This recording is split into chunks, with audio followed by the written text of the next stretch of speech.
Baignée de soleil à l'entrée de l'Aisin dans les Alpes vaudoises, l'exploitation de la famille Perretten invite à la découverte de l'élevage caprin. Avec près de 60 chèvres, ces véritables passionnés ont tenté en 2011 une reconversion en abandonnant l'élevage bovin afin de maintenir leur exploitation.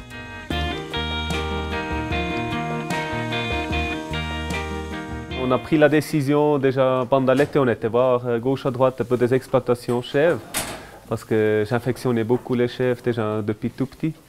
Et puis après avec ma femme on s'est dit pourquoi pas se lancer dans la chèvre parce que le lait de vache industriel c'est difficile et puis ça venait de plus en plus dur. Puis comme on avait déjà pas mal investi quand on a acheté en 2007, ça faisait pas mal lourd. Oui. C'est un animal qui nous permettait de pouvoir encore produire du lait, ce que finalement avec d'autres animaux on n'aurait peut-être pas pu faire. Donc ça c'était un des facteurs qu'on voulait garder, c'était produire du lait. En partant sur la chèvre, on avait un produit de niche et puis on pouvait faire toute la chaîne nous-mêmes. Aujourd'hui, la famille Perretten a réussi à développer son activité. Mais la reconversion a nécessité quelques adaptations, notamment en construisant un local de vente ainsi qu'un espace dédié à la production des fromages. Pour y parvenir, quelques travaux d'aménagement ont été nécessaires. C'était surtout les installations pour la fabrication et puis les frigos, caves.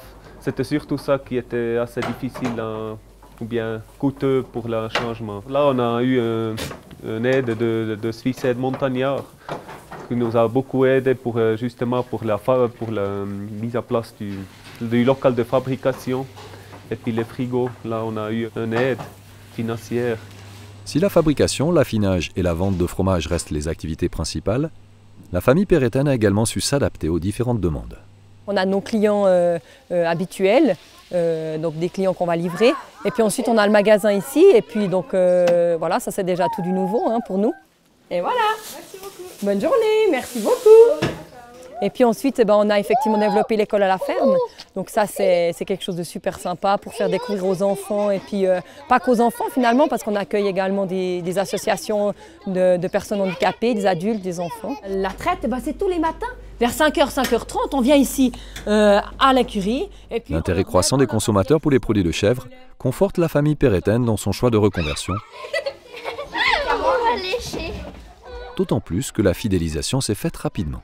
On s'est fait un petit peu prendre de court parce qu'on a gagné en succès comme ça sans vraiment le vouloir.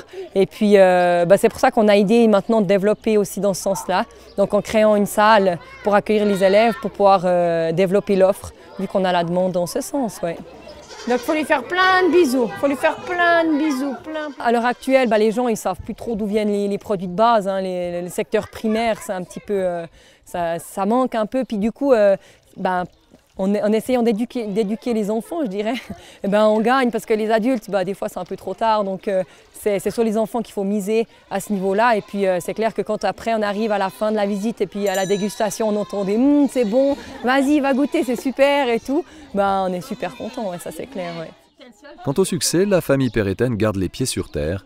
Et surtout, elle estime que le véritable succès est de pouvoir transmettre un savoir-faire et des valeurs aux générations futures. Qui c'est qui a bien aimé ? Ah, super! Moi, je dis toujours, on a beaucoup de temps présent sur l'exploitation. C'est clair, le travail doit être fait. Mais on a pour moi, c'est une richesse d'avoir les enfants sur l'exploitation et pouvoir grandir. Ça, c'est quelque chose que j'ai beaucoup à cœur. Oui. Le but ultime, c'est vrai que si on avait quelqu'un qui reprenait, ça serait vraiment la cerise sur le gâteau. Maintenant, voilà, les enfants, ils feront ce qu'ils veulent.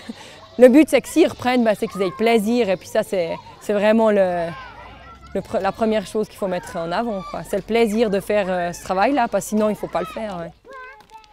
Rappelons enfin que ce projet a pu voir le jour grâce à des dons et des legs versés à l'aide suisse aux montagnards.